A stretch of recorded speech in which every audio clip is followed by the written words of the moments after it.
What is up, guys? Welcome to this video. My name is Lucas, and in this one I'm going to be telling you how to not let your emotions control your actions. If you guys enjoyed this video, please make sure to subscribe because it helps my channel to grow, and I greatly appreciate that.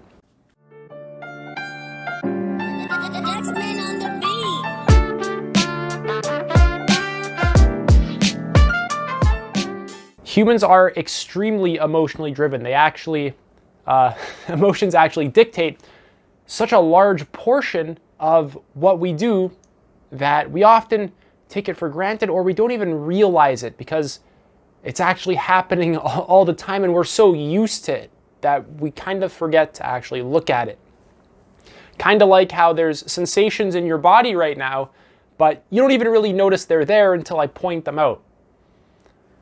Now, whether you like it or not, your emotions are going to dictate a lot of your actions throughout your life and what you want, etc. And our emotional system can easily be distorted by the beliefs that we hold and certain misperceptions that we have. A lot of our psychological suffering is actually caused just by distorted perception. Now, emotions are insanely valuable. Emotions are the reason why you get up in the morning and put on clothes, and they help you to even just decide what food to eat. I'm not entirely sure, but there was some sort of neurological disorder where people didn't quite make decisions based on emotion, but dominantly based on their rationality. And it was something along the lines of that. And there was studies, and they were interviewed, and people like this, it's a rare condition.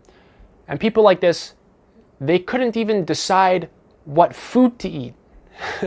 And they had trouble doing very basic things, like just, deciding what food to eat, what restaurant to go to. They just couldn't generate a sort of direction. Why? Because emotion dictates a lot of our actions rather than just our pure intellectualizing or just pure rationality.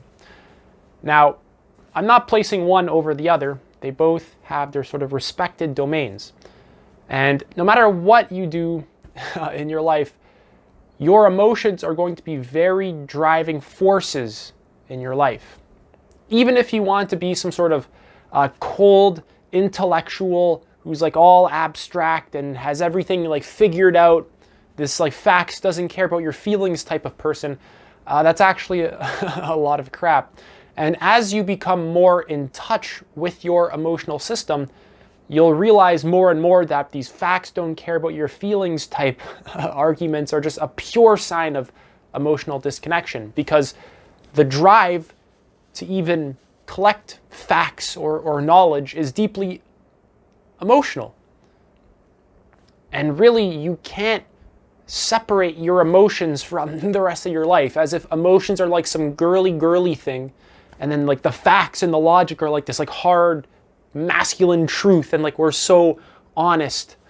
It doesn't really work like that. Now, I'm assuming the reason why you clicked on this video is because you want some emotional mastery, and you don't obviously want your emotions to be controlling everything that you do.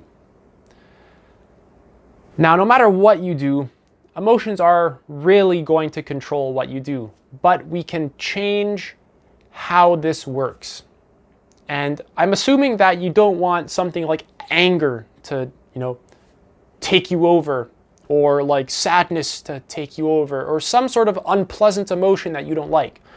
But when it comes to, say, happiness, you make decisions when you're really happy and you're very motivated, you would like for those emotions to really sort of drive you and make decisions. So really, I'm assuming that the reason you clicked on this video is that you don't want the sort of unpleasant emotions to really dictate your life. And actually, what I'm going to be offering as a solution to you is very counterintuitive. It's not some stupid tactic to just get rid of emotion. And actually, this sort of getting rid of and pushing away and never wanting to see it again is actually the problem. That's actually what creates all sorts of emotional dysfunction, all sorts of depression, although there's a lot of different emotional issues. I'm going to speak very generally here.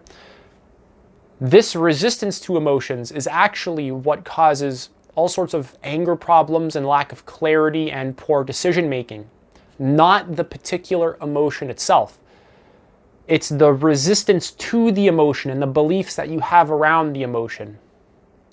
So a lot of sort of macho men will think, men can't cry because that's weak. You're just weak. But actually, it's quite the opposite. Crying's a very natural thing. And there's a beautiful story, I believe it's by Adyashanti.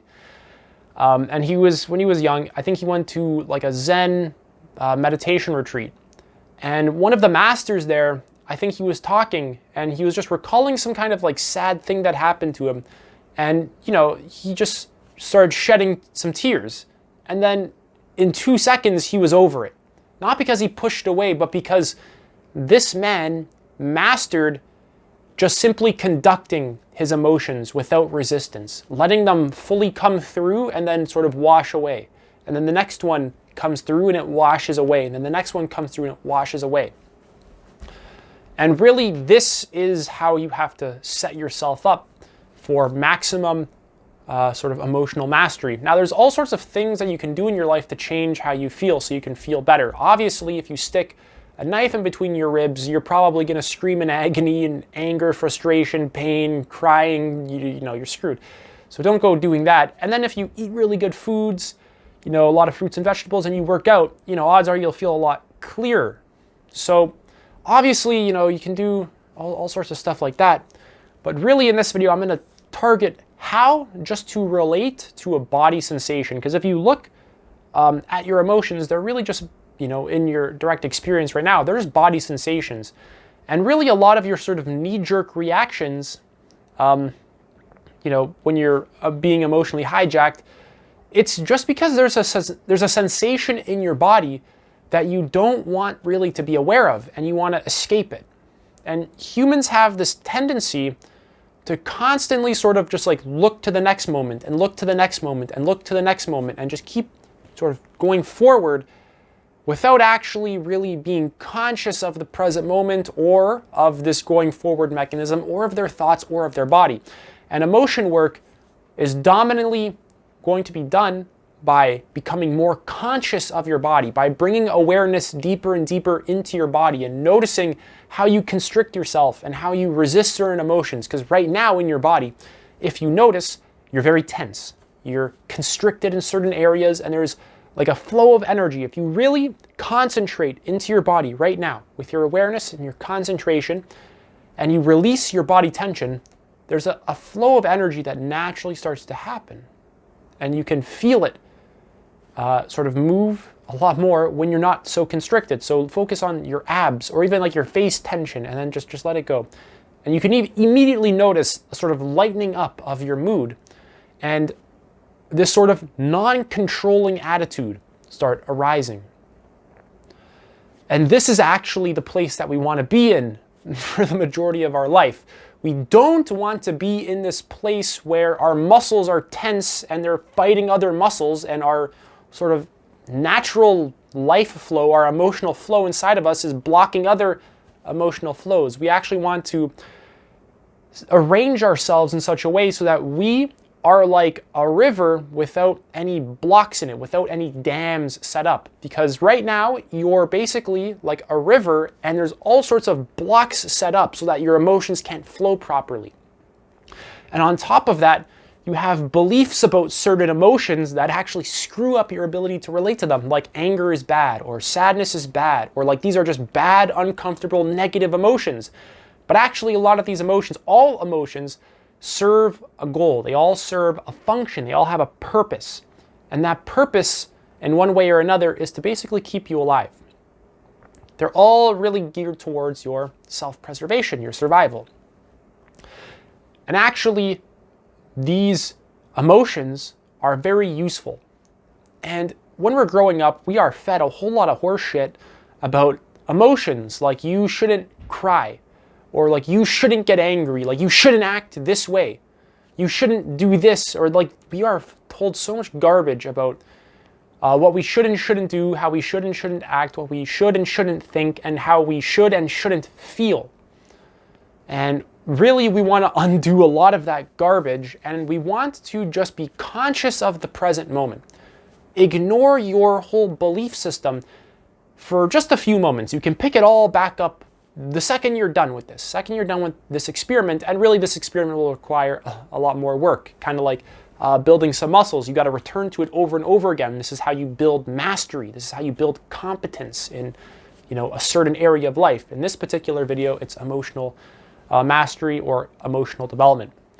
So just let go of your whole belief system, please, about emotions, and just inquire right now into what you're feeling now. And by inquire, I don't mean start philosophizing and get really in your head.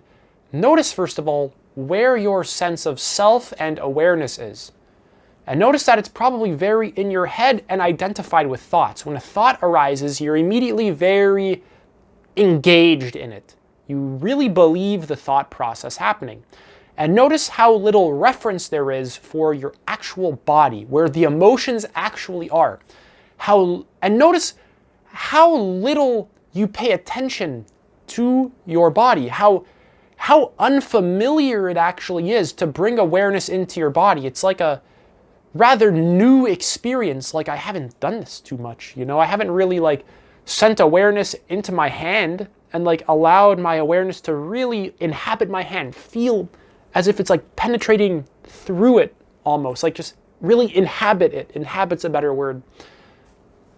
And you can feel all sorts of energetic impulses kind of moving through you, all sorts of sensations, all sorts of just movements happening that are only available through feeling, really, and just being aware of it. And I want you to notice the parts of you that are tense right now and the parts of you that you habitually tense up. Habitually meaning you made a habit out of it, that unconsciously you're tense. So you let the tension go, and then moments later it actually just comes back. And if you notice that, that should really sort of spark some questioning in your mind. That should really start to get you thinking crap, I have to stop doing this, because you'll notice it doesn't feel good. You'll notice that your thinking is significantly more cloudier. Your body isn't a pleasurable place to be, and I don't know about you, but personally, I want my body to be a pleasurable place to be. I don't want it to be contracted and hard and rigid and just, I'd rather live in pleasure than pain. And I want you to notice how you get and how you react to uncomfortable body sensations. And what most likely is the case is that you feel something and you've actually trained yourself, like a nice little dog. You've trained yourself to move away from something that is uncomfortable. And that right there is the problem. I would recommend a meditation practice because this will actually help you to bring awareness more into your body and return to it over and over and over again. Do 5 minutes. You have 5 minutes. Don't make up some nonsense excuse. I don't have time to do that, or it doesn't work for me, or this or that. You can sit down for 5 minutes and just bring awareness into your body. You don't have to do even a formal pose, even though I would recommend sitting up straight and just watch a video how to meditate. I would highly recommend it. But you need to actually practice bringing awareness into your body over and over and over and over again, because the default position is mind identification and lost in thought. And when you're very lost in thought, your body gets very rigid because, naturally the subconscious habits just kick in and you're not aware of it. Whereas if we want to make our body a more pleasurable place to be, we have to bring awareness into it and rewire our conditioning. And I want you to notice, like I was saying, back to my previous point, how you react when something unpleasant is happening in your body, like anger or sadness. And I want you to notice how you tense up, you even distract yourself, you project this emotional energy outwards. You want to try and change something in the external world, thinking that it's going to fix the internal problem. Like you get angry, so you get angry at someone. You're not just sitting there with anger. And obviously, you can get frustrated with people. Like let's say someone is, we'll say they are consistently, stepping over your boundaries. Sometimes you do have to be more assertive and channel a little bit of anger in order to just really make it very clear that you're serious about this. But when you're doing that, how are you conducting this anger? And how are you going about this anger? Do you believe that your emotions are the byproduct of another person's actions, or do you realize that they are something that you're doing to get something? And is your body tense and constricted? Are you really projecting onto this other person your emotional state? So I want you to notice that emotions have a purpose, they have a function, and I want you to notice that you have a poor relationship with the vast majority of your emotions, that your body's actually very tense and rigid when you're experiencing a lot of emotion. And that actually feeling an emotion is a rather unfamiliar experience for most people. Like deeply feeling it, like training yourself to be a high quality conductor of emotion. This is a rare skill that no one in society really has. There's not too many people you can look up to really get an idea of this, but I'll give you a few. I'd recommend David Data, Peter Ralston, Angelo DeLullo, the Simply Always Awake guy on YouTube. He's phenomenal. Judith Blackstone, Trauma and the Unbound Body by Judith Blackstone. Read that book if you really want emotional mastery. I would even recommend Ken Wilber is really good, but he's very intellectual. He doesn't really specialize on this. Adyashanti is phenomenal. Now, if we don't want our emotions to really dictate everything, like, we don't want to have, basically what I mean by that is some sort of reactive impulse constantly. We need to be conscious of our emotions. Notice that when you feel an intense energy in your body, an intense emotion, you project outward a lot. Like even the positive ones, you feel intense attraction happening in you, so you project a lot of this attraction energy onto a person that you find attractive, that you actually place a lot of that onto them, and that it's not inherently there, it's actually something you're constructing. And that emotional drive is actually getting you to, try and reproduce with them, really, to perpetuate the species and all sorts of other survival functions. Get your needs met, get a sense of safety, security, belongingness, sex, etc. Getting all sorts of needs met. Very useful, very, very useful. But how we go about understanding emotions as a species right now is very primitive, actually. Like, how we understand how to relate to them is very primitive, typically. We do a very poor job at that because we're not really taught how emotions work in school. We're more just taught like, do this math question, and then when you're done that, do this other math question over and over again. We're not really taught, how does our thinking work? How does our intuition work? How does our emotions work? How does our body work? We're not really taught the building blocks of being a human. We're not really taught some of the most core aspects of just being a human. We're not really taught what our needs are and how they work and how to get them met, which is a massive problem. Save that for another video, though. Really, if you want emotions to, if you don't want to be so reactive, you need to become more aware. You need to become more conscious. And meditation can help you a lot with that. I would highly recommend it. Like, this is something that you need to invest a lot of your time in. This is something that I'm sorry, odds are you really need to do. If you don't want to, that's fine. But if you really want emotional mastery, if you want to really become a high quality conductor of your emotions, reading books by Judith Blackstone, the Trauma and the Unbound Body, perfect start.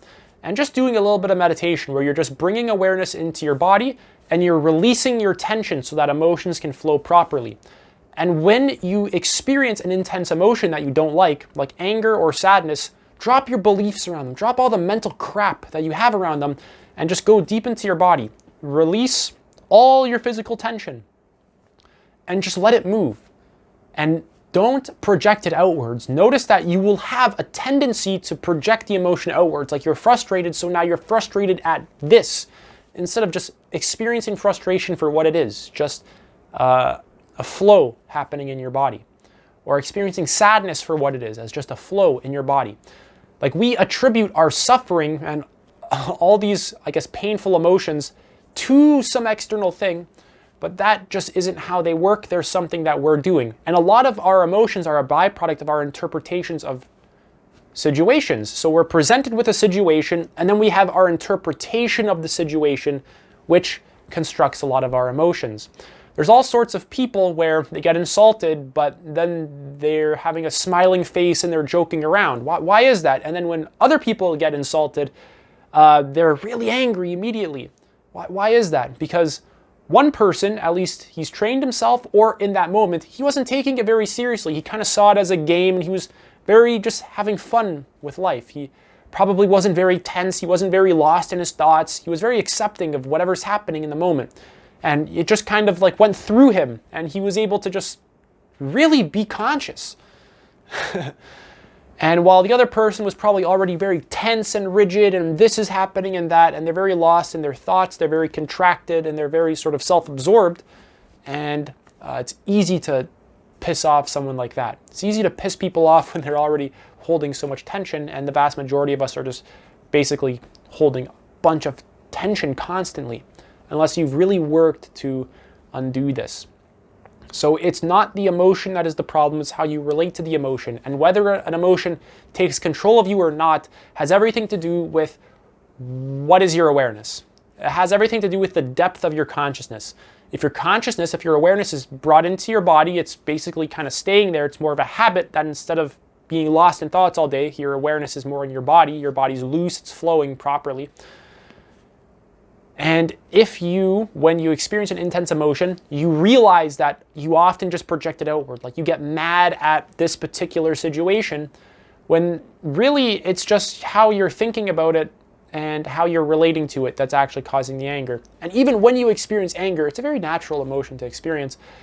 When you experience it, you can easily, because a lot of emotions are very intense, they easily just get pushed outward because we want to escape our emotions. Instead of looking directly at ourselves, we like to blame our frustration on this, blame our sadness on that, blame our jealousy or envy on that.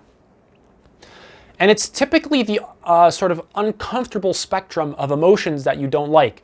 But I'm just going to shatter this quickly, this whole uncomfortable versus comfortable emotions. Any emotion can be uncomfortable. Even happiness, like pleasure, when you start rejecting it, becomes uncomfortable. So it's not actually the particular emotion, it's the degree of clarity, mindfulness, and equanimity that we bring to the situation. It's about being in our body, being loose, being open to what's happening. Whatever emotion is arising, we're open to it. We're just going to let it fully manifest and then fully drop away. Because when you allow the emotion to fully manifest, it actually drops away rather quickly and is replaced by something new. And the point of this isn't to let it come so it can go away as quick as possible. But the only way this will actually work is if you have a true desire to understand your emotions and to actually feel them. Not to feel them so they can go away, but just to feel them now. So to quickly sum this up, bring awareness into the body, okay? Remove tension, okay? Locate the emotion in your body, okay? Release your beliefs about the emotion, okay? Make sure the emotion can flow in your body. You're not tensing it, you're not rigid. That's very important. Don't project the emotion outward onto people, onto situations, but allow the emotion to actually fuel you. If it's anger, that can be very motivating and it can make you feel very capable. If it's sadness, it can actually add depth to your character. If it's happiness, let it fully flow through you. So this guide will actually help you to experience all emotions in a significantly more positive way, in a significantly more alive and enjoyable way. That's basically it for this video. Keep in mind, it's not the particular emotion that you're feeling, it's how you're relating to it. And also I recommend kind of setting up your life so that you can have more pleasurable emotions, like maybe go to the gym, eat better food. Don't spend 3 hours on the couch watching TV from noon to 3 p.m. Maybe go for a walk, basic things. Take care of yourself, you'll feel better. And then also you have to have this emotional mastery component as well. So that's it for this video. If you guys enjoyed, leave a like, subscribe, all that. If you have any questions, let me know. People might have questions. Emotions are a very counterintuitive thing. They're not very logical, 1, 2, 3, 4. They're very sort of non-linear. So if you have any questions, let me know. I'll help you out. Other than that, peace out.